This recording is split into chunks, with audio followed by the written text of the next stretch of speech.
سرکار دو عالم صلی اللہ تعالیٰ علیہ وسلم کا فرمان عالی شان ہے جس کا مضمون ہے جو کوئی شخص جمعہ کے دن 200 بار درود پاک پڑھے اس کے 200 برس کے گناہ معاف کر دیے جاتے ہیں۔ ایک بار محبت کے ساتھ درود پاک پڑھ لیں، صلو علی الحبیب صلی اللہ تعالی علی محمد صلی اللہ علیہ وسلم۔ آج سے انشاءاللہ ایک سیریز جو ہے ہمارے بیانات کی ہو کہ ہم ایک ٹاپک کے تحت بیان سنتے چلے جائیں اور ہم سب انشاءاللہ کچھ سیکھیں۔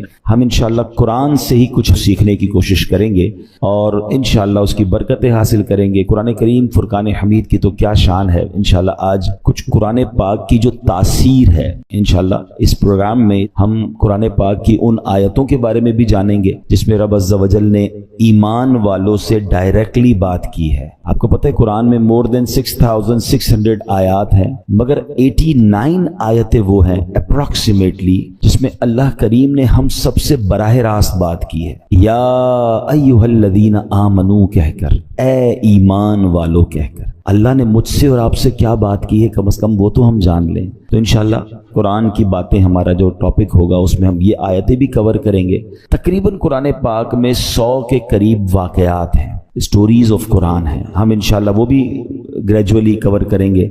ویسے میں مشورہ دوں گا، یہ بیان تو ظاہر ہے کہ اللہ نے چاہا مہینوں چلتے رہیں گے اور اس میں جا کے چیزیں جا کے کور ہوں گی، لیکن اگر آپ واقعی قرآن کے ایسنس کو لینا چاہتے ہیں تو ان دو چیزوں کو پڑھ لیں۔ 89 قرآن کی آیتیں جس میں اللہ نے ڈائریکٹلی مجھ سے اور آپ سے بات کی ہے، اور قرآن کے 100 واقعات۔ اچھا، ان دونوں کو الحمدللہ علماء کرام نے ہمارے لیے آسان کر کے قرآن سے ایکسٹریکٹ کر کے الگ کتابیں دے دی ہیں۔ ایک کتاب کا نام ہے اے ایمان والو، یہ کتاب بھی آپ dawatIslami.net سے فری ڈاؤن لوڈ کر سکتے ہیں، اور ایک کتاب کا نام ہے عجائب القرآن غرائب القرآن، یہ قرآن کے واقعات ہیں۔ یہ دونوں کتابیں بہت بڑی نہیں ہیں، اگر آپ روز آدھا گھنٹہ دے دیں تو ایک آیت پڑھ لیں، ایک واقعہ پڑھ لیں، آپ انجوائے بھی کر رہے ہوں گے، قرآن انڈرسٹینڈ بھی کر رہے ہوں گے، قرآن کا میسج ڈائریکٹلی لے رہے ہوں گے۔ ہم نے آپ کی آسانی کے لیے الحمدللہ یہ دونوں پروگرام، یہ دونوں چیزیں یوٹیوب پر بھی بیان کر کے ہم نے ڈال دی ہیں۔ اگر اس کو وہاں سرچ کرنا ہے تو ایک پروگرام مدنی چینل پر ہوا تھا جس کا نام ہے ایک قصہ ہے قرآن سے،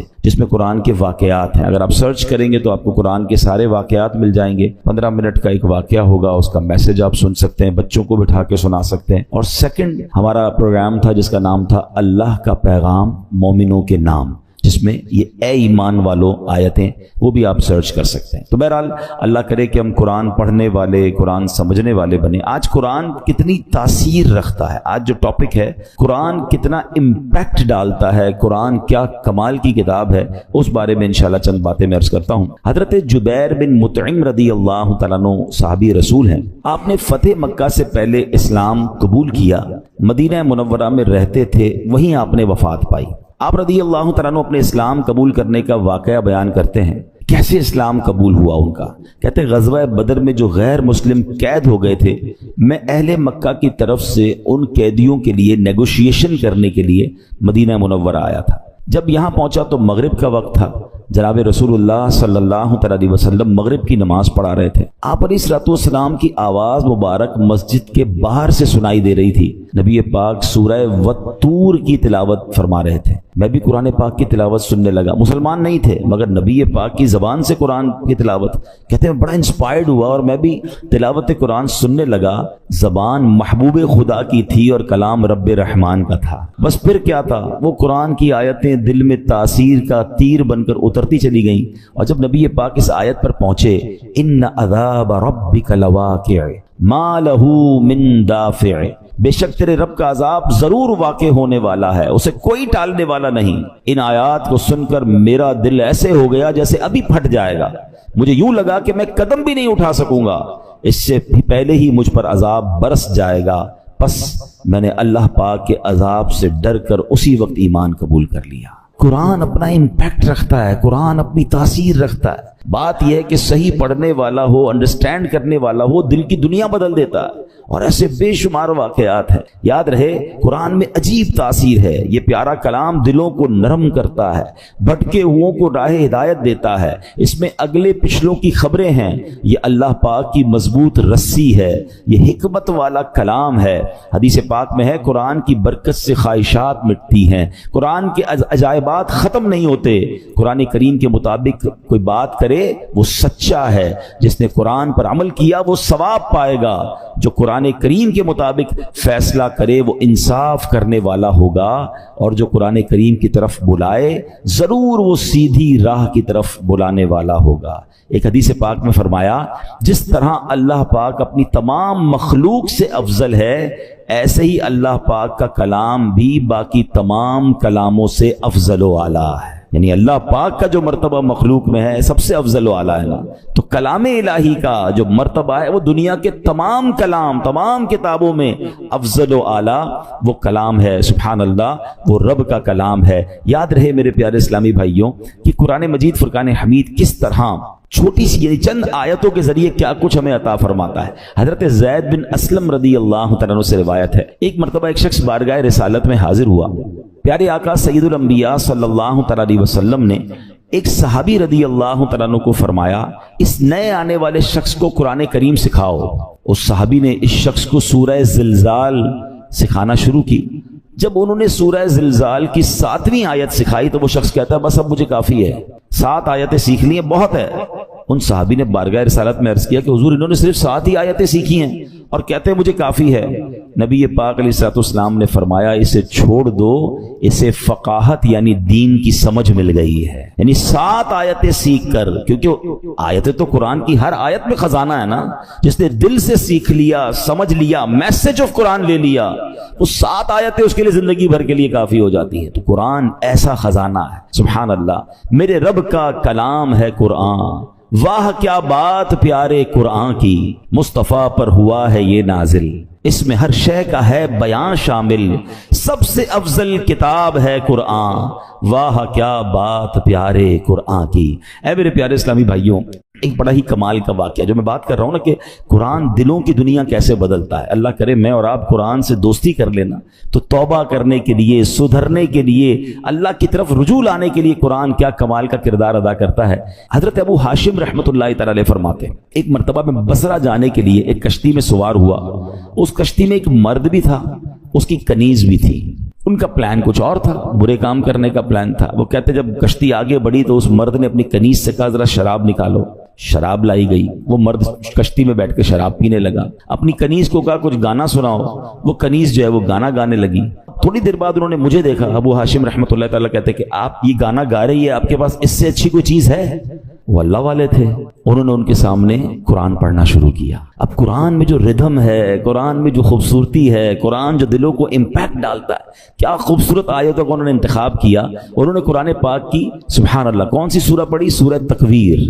یہ ہلا دیتی ہے سورت، اگر سمجھ کے پڑھے نا بندہ کہ جس میں کس طرح قیامت کا رب نے بیان کیا۔ 30ویں پارے میں یہ سورت ہے، آپ نے تلاوت شروع کر دی، اذا الشمس کورت واذا النجوم انکدرت واذا الجبال سیرت۔ ترجمہ کیا ہے اس کا؟ جب سورج کو لپیٹ دیا جائے گا اور جب تارے جھڑ پڑیں گے اور جب پہاڑ چلائے جائیں گے۔ ان آیات کو سن کر وہ شخص رونے لگا، جو شراب پی رہا تھا وہ فوراً کپ کپی آگ طاری ہو گئی، رونے لگا۔ حضرت نے جب یہ آیت تلاوت کی وَإِذَا الصُّحُفُ نُشِرَتْ، اور جب نامہ اعمال کھولے جائیں گے تو وہ کہنے لگا اے کنیز میں تجھے اللہ پاک کی رضا کے لیے آزاد کرتا ہوں، اس شراب کو بہا دو۔ پھر اس نے مجھے قریب بلایا اور کہنے لگا میرے بھائی تم کیا کہتے ہو، کیا اللہ پاک میری توبہ قبول فرمائے گا؟ اللہ اکبر، اللہ والے تھے، کیا جواب بھی قرآن سے ہی دیا اور قرآن کی وہ آیت تلاوت کی، ان اللہ یحب التوابین ویحب المتطہرین۔ سبحان اللہ۔ ترجمہ کنز العرفان، بے شک اللہ بہت توبہ کرنے والوں سے محبت فرماتا ہے اور خوب صاف ستھرے رہنے والوں کو پسند فرماتا ہے۔ بس اس شراب پینے والے گانے باجے میں منہمک شخص نے جب یہ سنا کہ رب توبہ کرنے والوں کو قبول فرماتا ہے، محبت فرماتا ہے، چلتی کشتی میں اس بندے نے اللہ سے توبہ کر لی۔ تو اے میرے پیارے اسلامی بھائیوں، قرآن اس طرح دلوں پر اثر ڈالتا ہے۔ یاد رہے قرآن کا ایک نام حکمت بھی ہے، یعنی یہ وہ کتاب ہے جس کو پڑھنے سے حکمت و دانائی ملتی ہے۔ قرآن کریم کا ایک نام صراط مستقیم ہے، یعنی وہ کتاب ہے جو بھولے بھٹکوں کو سیدھے رستے کا مسافر بناتی ہے۔ قرآن کریم کا ایک نام نور ہے، یعنی وہ عظیم کتاب ہے جو نور بانٹتی اور دلوں کو روشن کرتی ہے۔ ایک صحابی رسول ہیں حضرت ثابت بن قیس رضی اللہ تعالیٰ، ان کا گھر جو ہے وہ رات بھر چمکتا رہتا تھا، روشن رہتا تھا۔ آج کل تو ہمارے گھروں میں لائٹیں ہوتی ہیں، اس زمانے میں تو لائٹیں نہیں ہوتی تھی، لوگ رات کو چراغ بند کر دیتے تھے کیونکہ رات کو لائٹ کی ضرورت نہیں ہوتی تھی۔ تو لوگ حیران ہوتے تھے کہ حضرت ثابت بن قیس کا گھر کیوں چمکتا ہے۔ سرکار دو عالم علیہ الصلوۃ والسلام کی بارگاہ میں گئے، حضور رات بھر ثابت بن قیس کا گھر جگمگاتا ہے۔ اچھا صحابہ بھی کمال کے تھے نا، whenever they want to ask something, any unusual thing، وہ کہیں اور نہیں جاتے تھے، وہ جناب رسول اللہ صلی اللہ علیہ وسلم کی بارگاہ میں جاتے تھے۔ ان کو پتا تھا یہاں سے بڑا پیارا جواب مل جائے گا۔ سرکار دو عالم علیہ الصلوۃ والسلام نے فرمایا یقیناً ثابت بن قیس رات کو سورہ بقرہ کی تلاوت کرتے ہوں گے۔ صحابہ گئے، جا کر پوچھا، ثابت بن قیس نے کہا کہ ہاں میں واقعی گھر میں رات کو سورہ بقرہ کی تلاوت کرتا۔ تو یہ ہے قرآن، یہ ہے قرآن کا نور۔ سبحان اللہ۔ چھوڑو یہ ظلمتوں کے شکوے کرو نہ ہر دم، چھوڑو یہ ظلمتوں کے شکوے کرو نہ ہر دم، ہے روشنی کی خواہش قرآن پڑھ کے دیکھو۔ تو قرآن پاک کی کیا بات ہے۔ اب قرآن پاک جہاں طبیعتوں پر اثر ڈالتا ہے، انسان کی کیفیتوں پر اثر ڈالتا ہے، وہ قرآن کریم امراض کو بھی دور کرتا ہے۔ جی ہاں، قرآن کریم باطنی امراض کو بھی دلوں کے صاف کرتا ہے، جسمانی امراض کو بھی کیسے دور کرتا ہے۔ ذرا سنیے گا، قرآن میں اللہ فرماتا ہے یا ایھا الناس قد جاءتکم موعظۃ من ربکم وشفاء لما فی الصدور۔ ترجمہ کنز العرفان، اے لوگو تمہارے پاس تمہارے رب کی طرف سے نصیحت اور دلوں کی شفا آ گئی۔ مشہور مفسر قرآن حکیم الامت حضرت مفتی احمد یار خان نعیمی رحمۃ اللہ تعالی اس آیت کے تحت فرماتے ہیں قرآن کریم رب کی طرف سے بندوں کی روحانی پرورش کا ذریعہ ہے۔ دل کی بیماریاں جو ان پٹ ہوتا ہے نا، دل کی جو باطنی بیماریاں ہیں، فرمایا جہالت، شک، شرک، نفاق، برے عقیدے، برے اخلاق، حسد، کینہ، ہوس، دنیا کی حرص، عداوت، یہ تمام گناہ جو ہیں ان سے قرآن کریم ان سب کی اصلاح کرنے والا ہے۔ اللہ کرے کہ ہم قرآن کو پڑھیں اور دل سے پڑھیں، انڈرسٹینڈ کرنے کی کوشش کریں کیسے امپیکٹ ڈالتا ہے۔ ایک اور واقعہ سنیں، اللہ ان توبہ کرنے والوں کے صدقے ہمیں بھی سچی توبہ عطا فرمائے۔ علامہ ابن جوزی رحمۃ اللہ تعالی لکھتے ہیں ایک عبادت گزار بزرگ تھے، 40 سال تک بر اعظم افریقہ کا بڑا مشہور ملک سوڈان، وہاں ایک غار میں رہ کر اللہ کی عبادت کرتے تھے۔ کہتے ہیں میں اس غار میں تھا تو ایک شخص اس غار میں آ گیا اور اس کے پاس کھانا بھی تھا، شراب بھی تھی۔ وہ آ کر بیٹھ گیا، اس نے مجھے دیکھا نہیں، میں اسے نظر نہیں آ رہا تھا، تو اس نے شراب پینا جب جیسے ہی شروع کی، برتن اٹھایا تو میں نے اونچی آواز میں قرآن پاک کی یہ آیت تلاوت کی۔ یہ آیت جو ہے نا کئی لوگوں کی توبہ کا سبب بنی ہے۔ بڑے بڑے بزرگ جو ہیں، جو بدلے ہیں، جو ان کی لائف کا ٹرننگ پوائنٹ تھا نا، وہ یہ ایک قرآن پاک کی آیت ہے۔ کبھی موقع ملا تو میں انشاءاللہ اس آیت کو مزید اس کے واقعات بیان کروں گا۔ حضرت کہتے ہیں کہ میں نے اس شرابی کے سامنے غار میں بیٹھ کر قرآن کی آیت پڑھی۔ ذرا اس آیت کا ترجمہ بھی سنیے گا۔ آیت کیا ہے؟ پارہ 27 ہے، سورہ حدید، آیت نمبر 16۔ اللہ فرماتا ہے الم یأن للذین آمنوا ان تخشع قلوبہم لذکر اللہ۔ کیا ایمان والوں کے لیے ابھی وہ وقت نہیں آیا کہ ان کے دل اللہ کی یاد اور اس کے حق کے لیے جھک جائیں؟ کیا اب بھی وہ وقت نہیں آیا؟ قرآن نے گویا ہلایا ہے، جھنجھوڑا ہے۔ اب اس زمانے کے لوگ تو عربی سمجھتے تھے، تو وہ کہتے ہیں جیسے ہی میں نے وہ آیت پڑھی تو نوجوان رک گیا شراب پینے سے، دائیں بائیں دیکھا، اس کو کوئی نظر نہیں آیا۔ جیسے ہی دوبارہ اس نے برتن شراب کا اٹھایا، میں نے پھر یہ آیت پڑھی الم یأن للذین آمنوا ان تخشع قلوبہم لذکر اللہ۔ کیا ایمان والوں کے لیے ابھی وہ وقت نہیں آیا کہ ان کے دل اللہ کی یاد اور اس کے حق کے لیے جھک جائیں؟ اب کی بار تو جب قرآن کریم اس نے سنا تو اس کے دل میں یہ باتیں تاثیر کا تیر بن کر اتر گئی، ہاتھ سے شراب گر گئی اور کہنے لگا بلا واللہ قد آن، کیوں نہیں، خدا کی قسم وہ وقت آ گیا ہے، میرا دل اللہ کی طرف جھک گیا ہے۔ بس یہ کہتا جا رہا تھا، وہ غار سے نکل گیا۔ وہ بزرگ کہتے ہیں پیچھے پیچھے چلنے لگا کہ دیکھو اب اس کی توبہ کیا رنگ لاتی ہے۔ اس کی زبان پر ایک ہی جملہ ہے بلا واللہ قد آن، کیوں نہیں، خدا کی قسم توبہ کا وقت آ گیا ہے۔ بزرگ کہتے ہیں اسی کیفیت میں جا رہا تھا، آگے بہت بڑا دریا آ گیا، مگر وہ اپنی کیفیت میں تھا، بغیر سوچے سمجھے دریا پر پیر رکھا، مگر میں دیکھ کر حیران ہو گیا کہ وہ دریا کے اوپر سے چلتا ہوا نکل گیا۔ جو تھوڑی دیر پہلے شراب پی رہا ہے، سچی توبہ کرتا ہے اللہ اس کو کون سا مرتبہ عطا فرما دیتا ہے۔ تو یہ ہے قرآن، یہ ہے قرآن کی تاثیر، یہ ہے قرآن کا امپیکٹ۔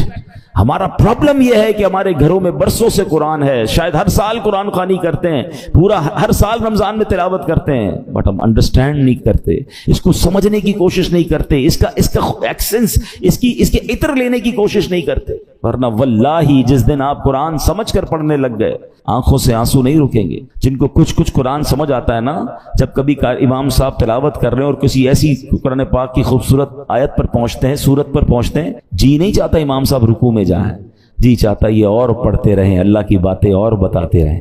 تو ہے میرے پیارے اسلام بھائی، یہ ہے قرآن اور یہ ہے قرآن کا خزانہ۔